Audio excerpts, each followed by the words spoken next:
बाजियाँ ये सब कुछ खोल के सामने आ जाएगा और ये बेनकाब हो जाएंगे, इनको मुँह छुपाने की कहीं जगह नहीं मिलेगी।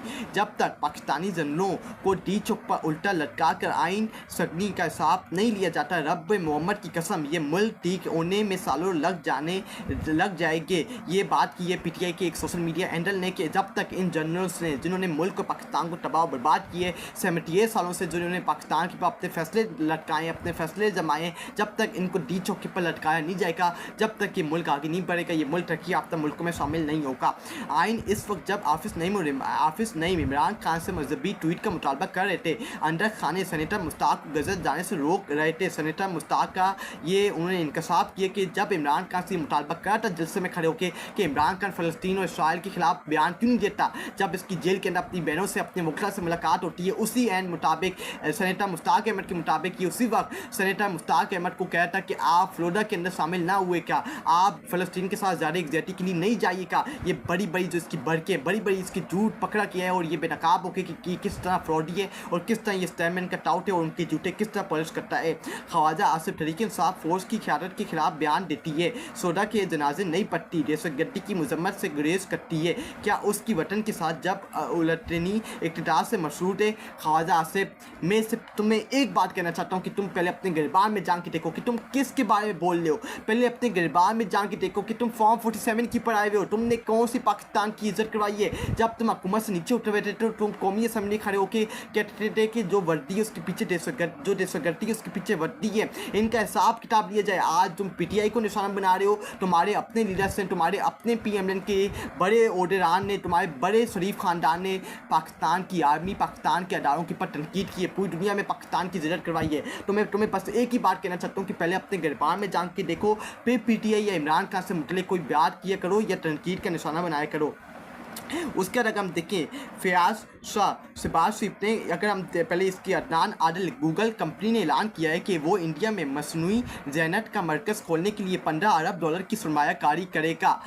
भाई मैं तो ये सोच रहा हूँ कि अगर हम अमेरिका की इतनी गुलामी कर रहे हैं, अमेरिका की इतनी जूते पॉलिश कर रहे हैं, दोनों हमने कुछ हफ्ते पहले पाकिस्तान के ऑर्डर्स के ऊपर, पाकिस्तान की पेशगोई के ऊपर ये कहा था इन्वेस्टमेंट करने वालों को कि जाके पाकिस्तान में अंदर इन्वेस्टमेंट करो। तो फिर जो गूगल पाकिस्तान दुनिया अमेरिका की सबसे बड़ी कंपनी है, अमेरिका के अंदर गूगल सबसे बड़ी कंपनी है, सबसे बड़ा स्टेक होल्डर है, तो भाई वो भारत के अंदर जाके अपनी इन्वेस्टमेंट क्यों कर रहा है, क्यों नहीं हम जो गुलामी कर रहे हैं अमेरिका की, हमारे मुल्क के अंदर आके वो 15 अरब रुपए की वो इंडिया के अंदर इन्वेस्टमेंट कर रहा है, पाकिस्तान के अंदर वो 15 अरब रुपए की इन्वेस्टमेंट नहीं कर रहा। ये होती है चपरूची, ये होती है गुलामी, ये होती है यजीदियत। जब आप गुलामी के ऊपर उतर आओ तो तुम्हें मुंह की खानी पड़ती है। तुमने पाकिस्तान की हर कोने के ऊपर जिल्लत करवा दी है। क्यों नहीं पाकिस्तान के अंदर इन्वेस्टमेंट आ रही, क्यों नहीं गूगल ने पाकिस्तान के अंदर इन्वेस्टमेंट की, इसका हिसाब किताब कौन देगा। आसिम मुनीर वो जो पाकिस्तान का वज़ीर-ए-आज़म में कठपुतली फॉर्म 47 का, वो अमेरिका के सदर की जूते पॉलिश कर रहा है, जूते चाटते लेकर। पाकिस्तान के अंदर तो कोई इन्वेस्टमेंट ही नहीं आ रही। जो बड़ी बड़ी दावे थे, बड़ी बड़ी बातें थी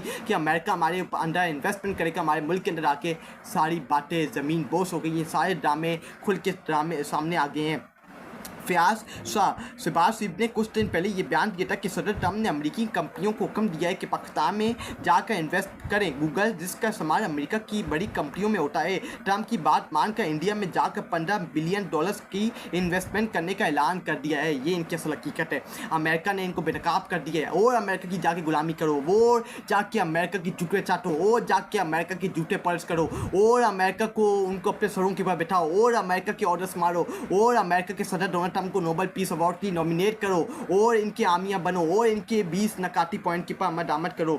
जुनैद सलीम, आम इंतखाबात में 180 सीटें जीतने वाले इमरान खान का नाम और तस्वीर टेलीविज़न पर नहीं चल सकते, जबकि इसराइली पार्लियामेंट की बरास्त कवरेज दिखाई जा रही है। यही मुनाफिकत है जिसकी असर नौजवान नस्ल का इस रियासत से एतमाद उठता जा रहा है। ये जुनैद सलीम ने बात की है कि आप जो पीटीआई पाकिस्तान तरीके साहब, जो पाकिस्तान का अपना शहरी है इमरान अहमद खान न्याजी, जो 180 सीटें जीत के बैठा हुआ है, उसकी तस्वीर, उसका सब कुछ, पिक्चर वीडियो सब कुछ उसका बैन है। टीवी के ऊपर उसका नाम नहीं लिया जा सकता, उसको बानी चेयरमैन के नाम से लकब से पुकारा जाता है, उसका आप उसको टीवी के ऊपर नहीं चला सकते। लेकिन इसराइल नेतन्याहू, उसके पार्लियामेंट का, इसराइली पार्लियामेंट का लाइव सेशन आप टीवी के ऊपर दिखा सकते हैं। इससे बड़ी मुनाफिकत, इससे बड़ी यजीदियत, इससे बड़ी फ़ुरूनियत और क्या हो सकती है कि ये जो यजीदियत और फ़ुरूनियत पे उतर आए हैं।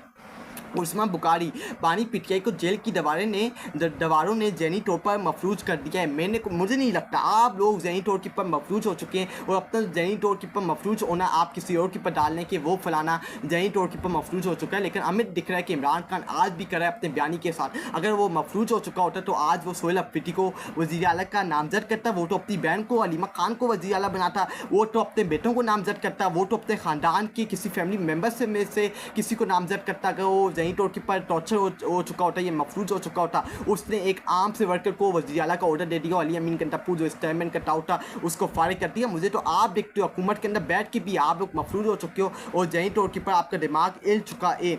लतीफ़ कोसा अगर ये समझते हैं कि इस फसादियत से पाकिस्तान को गुलाम बना सकते हैं तो डरें इस दिन से जो नेपाल में हुआ एयर लिफ्ट के जरिए इन्हें मुल्क छोड़ना पड़ा। ये लतीफ़ कोसा जो पीटीआई के वकील हैं और पीटीआई के जिन्होंने इलेक्शन लड़ा है उन्होंने बात की कि ये उस दिन से डरें जब पाकिस्तानी कौम बाहर निकली कि इनके खिलाफ और इनका बयानिया टूस करेगी और इनको मुँह तो जवाब देगी और इनको बताएगी कि इनके सलूकात इनके असल वैल्यू के।